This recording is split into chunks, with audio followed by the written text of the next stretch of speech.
ইলেকশ্যনৰ পিছত আৰু বিয়া পাতি নহ'ব আৰু এইটো বন্ধ। আজিয়ে আজমলক গ্ৰীণ ছিগনেল দিছো, বিয়া পাতক। ৰকি আৰু তেওঁ মিলি যি বিয়া পাতি থাকক। ইলেকশ্যন হলে কোনো জাতি জনগোষ্ঠীৰ বিৰুদ্ধে মাত মাতিব নাপায়। কাম কৰা মানুহে, খাটি খোৱা মানুহে পৰিশ্ৰম কৰিছে, উপাৰ্জন কৰিছে, ঘৰ চলাইছে। জনজাতীয় অজনজাতীয় সংঘাত নাই, বড়ো অবড়োৰ সংঘাত নাই, হিন্দু মুছলমানৰ সংঘাত নাই। তৃতীয়বাৰৰ বাবে ভাৰতৰ প্ৰধানমন্ত্ৰী ৰূপে নিৰ্বাচিত কৰাৰ অৰ্থে তিনিওটা দলৰ কাৰ্যকৰ্তাসকলক দিনে নিশাই কাম কৰাৰ বাবে মই আহ্বান জনালোঁ আৰু তিনিওটা দলৰ কাৰ্যকৰ্তাসকলক মই নিৰ্বাচনী শুভেচ্ছা জনালোঁ। 4 তাৰিখে মনোনয়ন পত্ৰ অনুষ্ঠানত যোগদান কৰিবৰ কাৰণে মই আকৌ এবাৰ ওদালগুৰিলৈ আহিম। ইয়াত প্ৰতিদ্বন্দ্বী চিনাক্ত কৰা এবাৰ অলপ অসুবিধা। গোল পোষ্টত গোলকিপাৰ এতিয়ালৈকে নাই, গতিকে আমি যিমান গোল দিব পাৰোঁ সেইটো আমাৰ কৃতিত্ব। নৰেন্দ্ৰ মোদী ডাঙৰীয়াক এইবাৰ সকলোৱে বিচাৰিছে আৰু অদ্ভুত ৱেভ এটা আছে। এই ৱেভটো হিমন্ত বিশ্ব শৰ্মা নহয়, দিলীপ শইকীয়াৰ নহয়, প্ৰমোদ বড়ো নহয়। ভাৰতৰ মানুহে নৰেন্দ্ৰ মোদী ডাঙৰীয়াক তৃতীয়বাৰ প্ৰধানমন্ত্ৰী হিচাপে চাব বিচাৰিছে।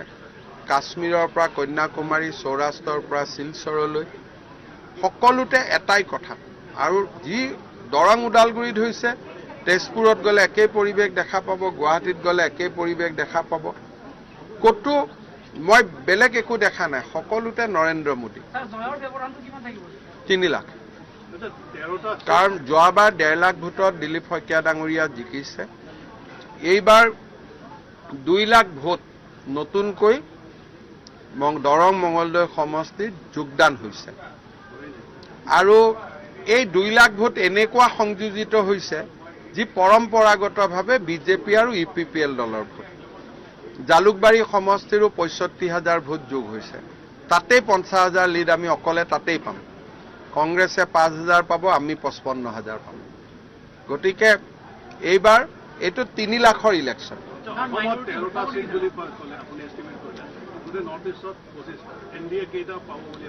নৰ্থ ইষ্টত মই ভাবোঁ NDA উইল বি এৰাউণ্ড 22।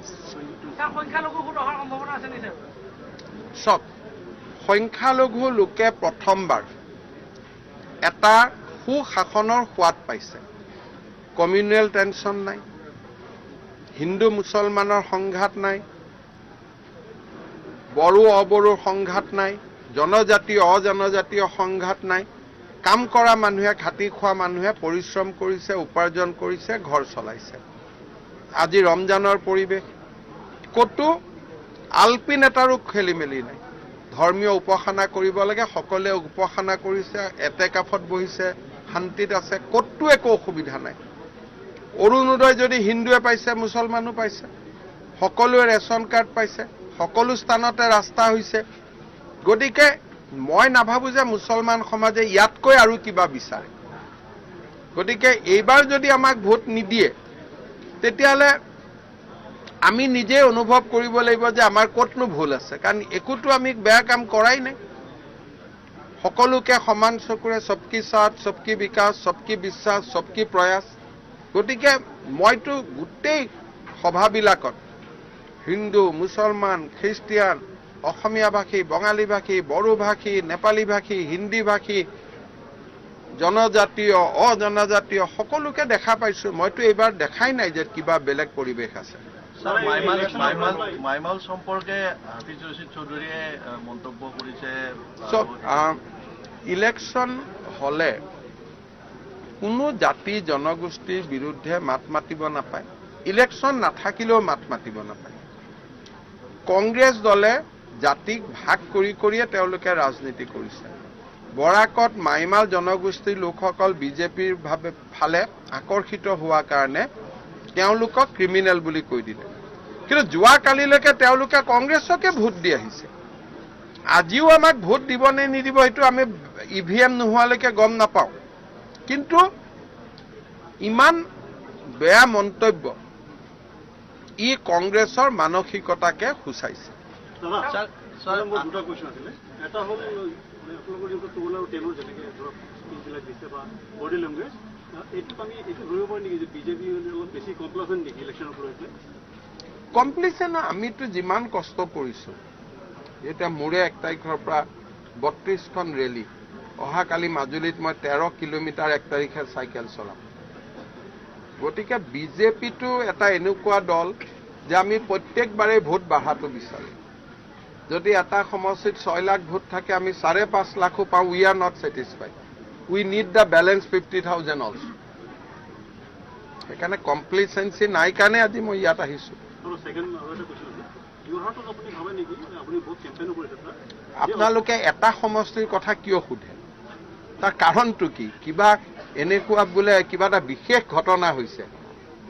এইটো আপোনালোকৰ মাইণ্ডছেটটো চেঞ্জ হ'ব লাগে।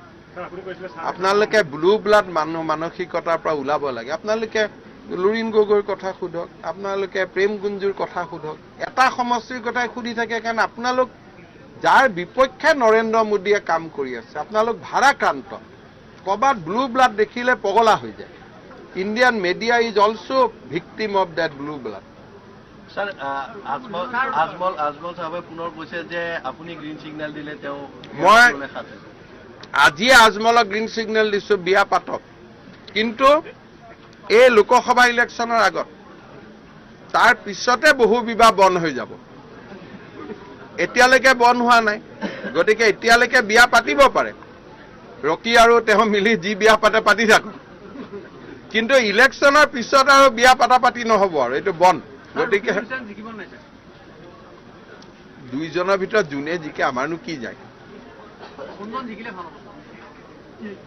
সেইটো ক'ব অলপ দিগদাৰ। আজমল জিকিলে ভাল হ'ব, দেশখন অলপ দিল্লীত পৰিব, ইয়াত উৎপাত কৰি নাথাকিব, শান্তিত থাকিব, মানুহে শান্তি পাব। ৰকিবুল হুছেইন জিকিলে গড়বিলাকে শান্তি পাব যে ইয়াত নাথাকে আৰু দিল্লীতে থাকিব। গতিকে আজমল ৰকি এটাই বস্তু আৰু দুইটা মাল একেই।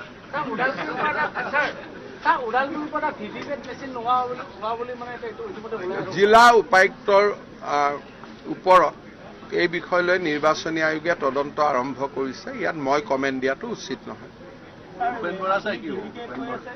বিজেপিত আহিবই ভাই, মই ভৱিষ্যতবাণী এটা কৰি থৈছোঁ, আপোনালোকে পিছত চাব।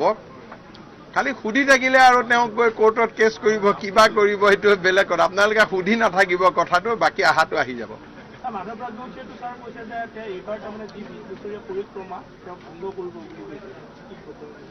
কোনজন মাধৱ? আগৰজনে নে নতুন? আগৰজনকতো মই ভালকৈ চিনিবা। তই ইলেকশ্যনৰ কেইদিন এইবোৰ কৈ থাকে, আগতো নকয় পিছতো নকয়। টিকট পোৱা দিনাখনৰ পৰা তেওঁ ক'ব আৰম্ভ কৰে, কাউণ্টিঙৰ দিনাখন শেষ কৰে, তাৰ পিছত আৰু একো নকয়। গতিকে মাধৱদাৰ মনটো ভাল, এনেকে কয় আৰু ইলেকশ্যনৰ কেইদিন। চাওক, 2 আৰু 3ত কোন থাকে তাক লৈ মই কনচাৰ্ণ নহয়। 1ত দিলীপ শইকীয়া থাকিব। 2, 3 যোন থাকে থাকক। আমি যদি 2 অমুক থাকিব বুলি কওঁ, আপোনালোকে ক'ব এওঁলোকৰ লগত তাৰমানে এওঁলোকৰ ভাল। গতিকে 2, 3 তেওঁলোকৰ সমস্যা। প্ৰথম দিলীপ শইকীয়া 3 লাখ প্লাছ। 13 একদম 13ৰ ফালে আমি আগুৱাই গৈ আছোঁ। 2nd ফেজৰ ইলেকশ্যনৰ পিছত আমি ধুবুৰীত যাম। প্ৰাৰ্থীগৰাকীয়ে ভাল ৰেছপন্স পাইছে, কিন্তু মই একেবাৰে 14 বুলি ক'ব খোজা নাই। 11 কনফাৰ্ম, 2 সম্ভাৱনা অতি উজ্জ্বল, 3য় ধুবুৰী। সেইটোৰ বিষয়ে আমি লাষ্টত আলোচনা কৰিম।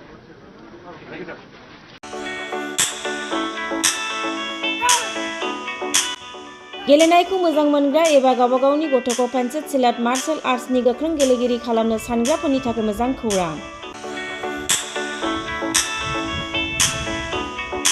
चिरां जिल्लानि सापागुरि पेन्सिल सिलाट मार्शल आर्ट्स एकाडेमियाव मुं थिसननाया सोलिगासिनो। नोंथांमोना नोंथांमोननि गथ'खौ सापागुरि पेन्सिल सिलाट मार्शल आर्ट्सनि एकाडेमियाव मुं थिसननो हागोन। फोरोंनायनि जायगाया जाबाय सापागुरि लावज्रिपारा दगरपारा गेलेग्रा फोथार आरो बेरांगाव हास्रावबारि। मख'जाथाव दि सापागुरि पेन्सिल सिलाट मार्शल आर्ट्स एकाडेमिनि सोलोंसाफ्रा गुबुन गुबुन जायगायाव गेलेफैनानै जाफुंसारदों। नोंथांमोनाबो नोंथांनि गथ'खौ चापागुरि पेन्सेट सिलाट मार्शेल आर्ट्स एकाडेमियाव मुं थिसननानै पेन्सेट सिलाट मार्शेल आर्ट्सनि आखा-फाखा गेलेगिरि खालामदो। चापागुरि पेन्सेट सिलाट मार्शेल आर्ट्स एकाडेमि।